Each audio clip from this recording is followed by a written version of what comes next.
Unlock fluency. Speak English with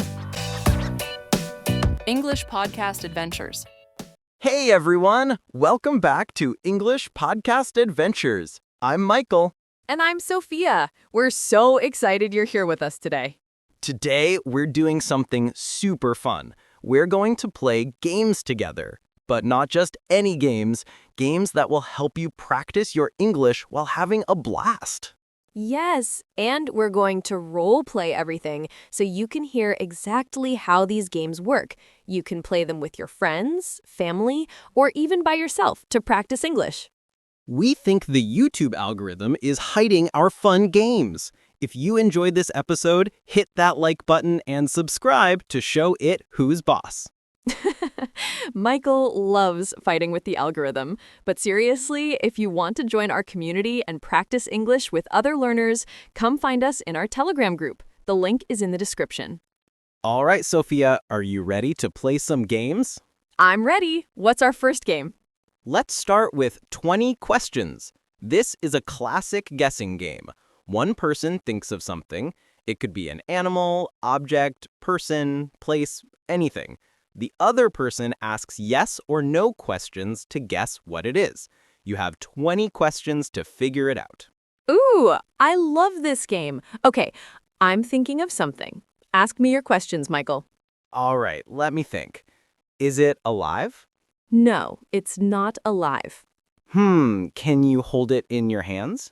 Yes, you can hold it in your hands. Is it something you use every day? Some people use it every day, but not everyone. Interesting. Is it made of metal? Partially. It has some metal parts. Does it help you do work or tasks?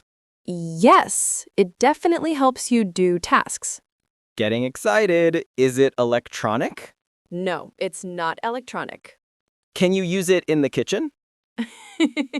You could, but that's not its main purpose. Is it a tool?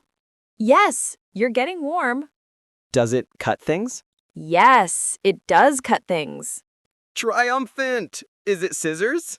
Yes, you got it. Great job, Michael. Haha, that was fun. Notice how I started with very general questions. Is it alive? Then I got more specific as I learned more information. That's the strategy. Exactly. And listeners, when Sophia said you're getting warm, that means you're close to the right answer. It's a really common expression in guessing games. Now let's try a word game called word association. In this game, one person says a word, then the next person says the first word that comes to their mind. Then you keep going back and forth. Ready, Sophia? Ready. You start us off. Ocean. Fish. Swimming. Pool. Summer. Ice cream. Haha, chocolate. Sweet. Sugar. Coffee. Morning. Oh, tired. Bed. Sleep. Okay, that was a good round. I love how our minds work. We went from ocean all the way to sleep. That's what makes this game so interesting. And it's amazing for building vocabulary. When someone says a word, your brain automatically connects it to other words. It helps you think faster in English. Before we continue with more games, don't forget to subscribe to our channel. We post new English adventures every week, and trust me, you don't want to miss them. And comment below. Tell us which game is your favorite so far, or share a word association chain you made up. Now, let's play story building. In this game, we create a story together. Each person adds one sentence, then the other person continues. The goal is to make an interesting story. I'll start. Yesterday, I found a mysterious key in my garden. The key was golden and had strange symbols carved into it. When I touched the symbols, they started to glow bright blue. Suddenly, a secret door appeared in the old oak tree nearby. I was scared, but curiosity won, so I used the key to unlock the door. Inside, there was a spiral staircase going down into darkness. As I walked down the stairs, I heard beautiful music playing somewhere below. At the bottom, I discovered an underground library filled with floating books. The books were flying around like birds, and when I reached for one, it opened itself and started reading to me. But the story it read was about a person who found a mysterious key in their garden. Wait, it was my story. I was trapped in an endless loop. And that's when I realized I was still dreaming. That was incredible! See how we built on each other's ideas? Each sentence added something new, but still connected to the previous ones. This game is fantastic for practicing past tense. Notice we used words like found, touched, appeared, walked, discovered, all past tense verbs. Let's try rhyming game next. I'll say a word, and Sophia has to say a word that rhymes with it. Then she gives me a word, and I find a rhyme. Let's see how long we can keep going. Sounds fun. Give me your first word. Cat. Hat. Nice. Your turn to give me a word. Tree. Free. Good one. Book. Look. Okay. Rain. Train. Light. Night. Okay. Harder. Orange. Orange. That's really hard. Door hinge? That doesn't count. Orange is famous for being hard to rhyme. Okay, you got me. That's why some words are perfect for ending rhyme games. Exactly. And this game helps you notice English sound patterns. When you know that cat rhymes with hat, you start hearing how English sounds work.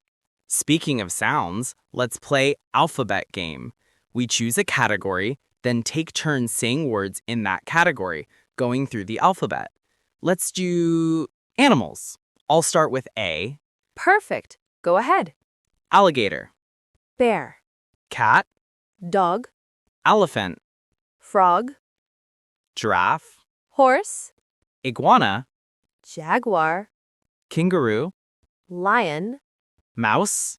Newt. Nice one. Octopus. Penguin. Quail. Rabbit. Snake. Tiger. Unicorn. Does that count? I'll allow it. Vulture. Whale. X-ray fish.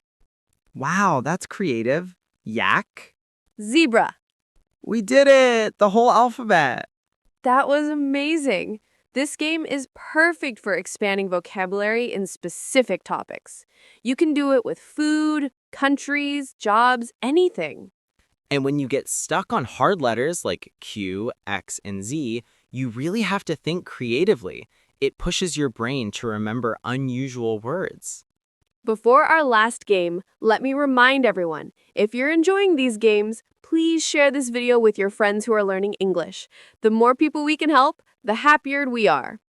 And seriously, join our Telegram group. You can practice these games with other learners from around the world. It's like having English practice partners available 24/7. Now, for our final game, Would You Rather? I'll give you two choices, and you have to pick one and explain why. These questions can be funny, serious, or just plain weird. I love this game. Hit me with your first question. Okay.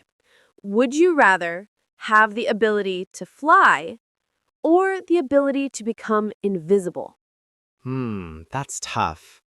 I think I'd choose flying. I love traveling, and imagine how amazing it would be to see the world from above. Plus, no more traffic jams. What about you? I'd definitely choose invisibility. I'm curious about everything, and being invisible means I could explore places and situations without anyone noticing. Plus, I could sneak into movie theaters. Sophia, that's sneaky. Okay, my turn. Would you rather live in the past or live in the future? The future. I love technology, and I'm curious about what amazing inventions are coming.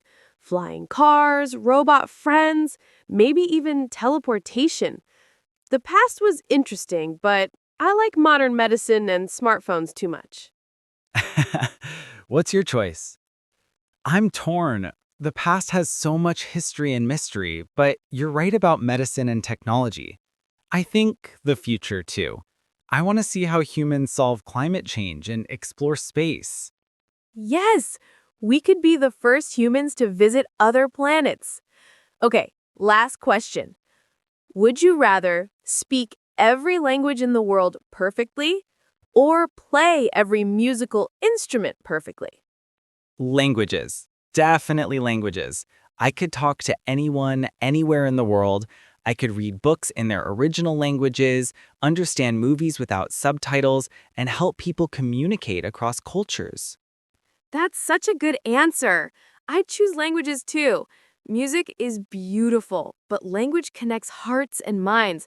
Plus, we're English teachers, so. This game is fantastic for expressing opinions and explaining your thinking. Notice how we both said, I think, I'd choose, definitely, and gave reasons with because and plus. And it gets you thinking about hypothetical situations. That means imaginary what if scenarios. It's great for practicing expressing preferences and making arguments in English. Well, everyone, that's a wrap on today's game adventure. We played 6 different games that you can try with friends, family, or fellow English learners. These games are perfect for practicing English because they're fun. When you're having fun, you forget you're studying, and that's when real learning happens. Don't forget to like this video if you enjoyed our games. It really helps us reach more English learners around the world. Subscribe to English Podcast Adventures for more fun ways to practice English every week. We have so many more games and activities planned for you. Join our Telegram community. The link is right there in the description. Practice these games with other learners and make friends from every corner of the planet. And tell us in the comments, which game was your favorite? Did you try playing any of them while listening? We love hearing from you. Remember, the YouTube algorithm might try to hide our next adventure, but not if you hit that notification bell. Until next time, keep playing, keep learning, and keep having adventures in English. Click the video on the screen to watch another adventure. See you soon!